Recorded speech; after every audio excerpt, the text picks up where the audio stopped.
Mga ka-RSP, madalas bang magka-mood swings ang inyong partner at kung minsan nagiging dahilan pa ito ng problema sa inyong relasyon? Well, normal lang naman yan. Pero kapag sobrang dalas na at hindi na nakokontrol ang emosyon, nako, baka hindi na ordinaryong mood swing yan. Maaring ito na ang tinatawag na borderline personality disorder o BPD. Ngayong umaga, alamin natin kung paano nakaapekto ang borderline personality disorder sa emosyon at relasyon at paano natin mas maintindihan ang mga taong dumaraan sa ganitong kondisyon. Makasama po natin live or ngayong umaga via Zoom si Dr. Maria Noreen Molina, isang psychiatrist.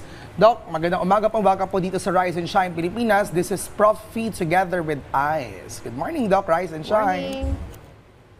Good morning. Ayan.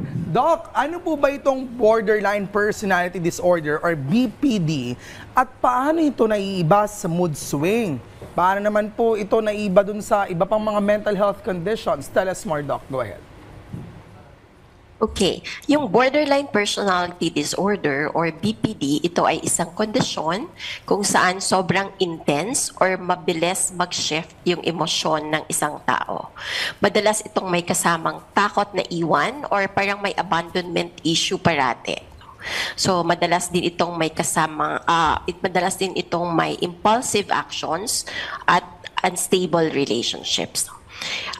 Different ito sa bipolar disorder dahil hindi araw or linggo ang episode. Minsan, minutes lang to hours. And most of the time, it is triggered by interpersonal stress. Ano po yung karaniwang sintomas nito at paano naapektuhan ang pakikisama nga sa ibang tao? So just like what I said, matinding takot maiwan or fear of abandonment. So mabilis na mood swings, impulsive behaviors, chronic emptiness or feeling na parang laging may kulang, at minsan or most of the time also, they do self-harm. So, naapektuhan ang isang relasyon dahil madali sila matrigger, minsan super clingy or on the other side naman, super distant. So, at nahihirapan sa emotional regulation. Pero hindi ito dahil masama sila.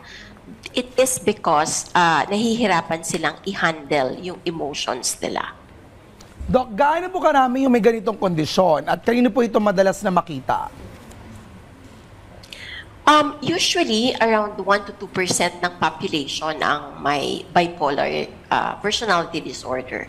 Mas napapansin ito sa clinic kasi usually mga babae ang nagpapa-consult. Pero in the community, almost equal naman, men and women.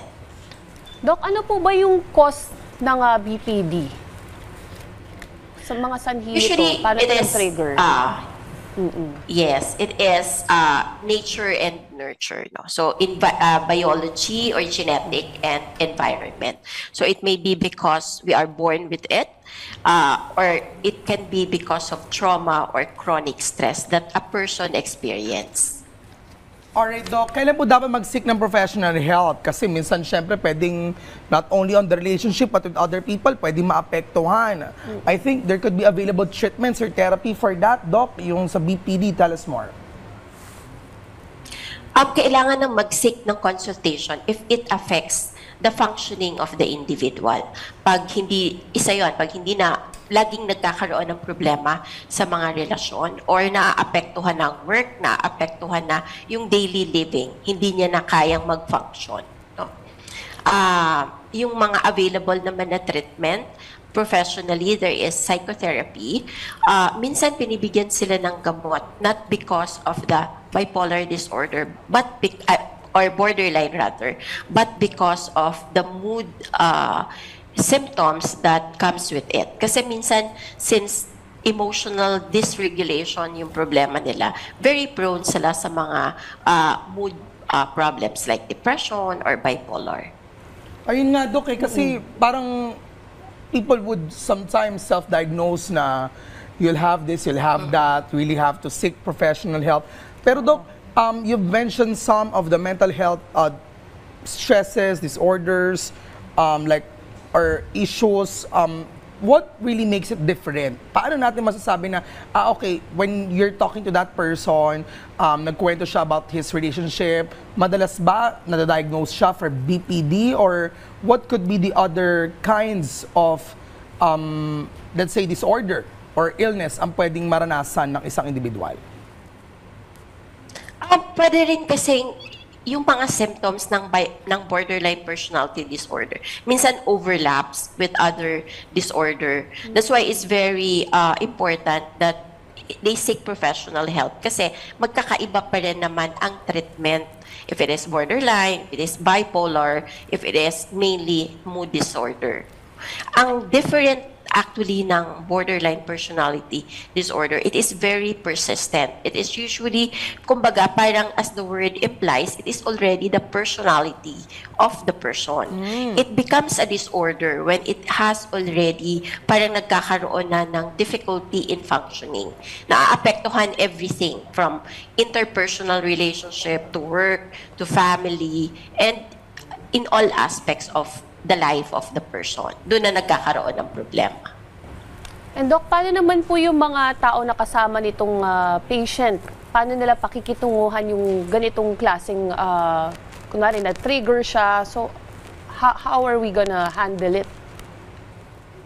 Yeah, it's very difficult. Actually, ang pinakamahirap i-deal with ay ang borderline personality disorder. Kasi sila yung is either all good or all bad. Parang black and white parate. Walang in-between. So pag okay ka sa kanila, good ka. Pag hindi ka okay sa kanila, bad ka. Hindi nila maintindihan na in a person, there will always be two sides. No? Wala silang ganon. So, parang yung bagay, yung chef nila, minsan ngayon, love na love ka nila, bukas pag may nagawa kang mali, galit na sila sa'yo. Tatakwil ka na nila or hihiwalayan ka na nila. Very intense. Wala silang in between. So, it's very difficult for the people around them, especially if hindi sila maintindihan or hindi sila makita saan nang gagaling. They are often also parang nami-misinterpret as manipulative kasi nga sa mga ginagawa nilang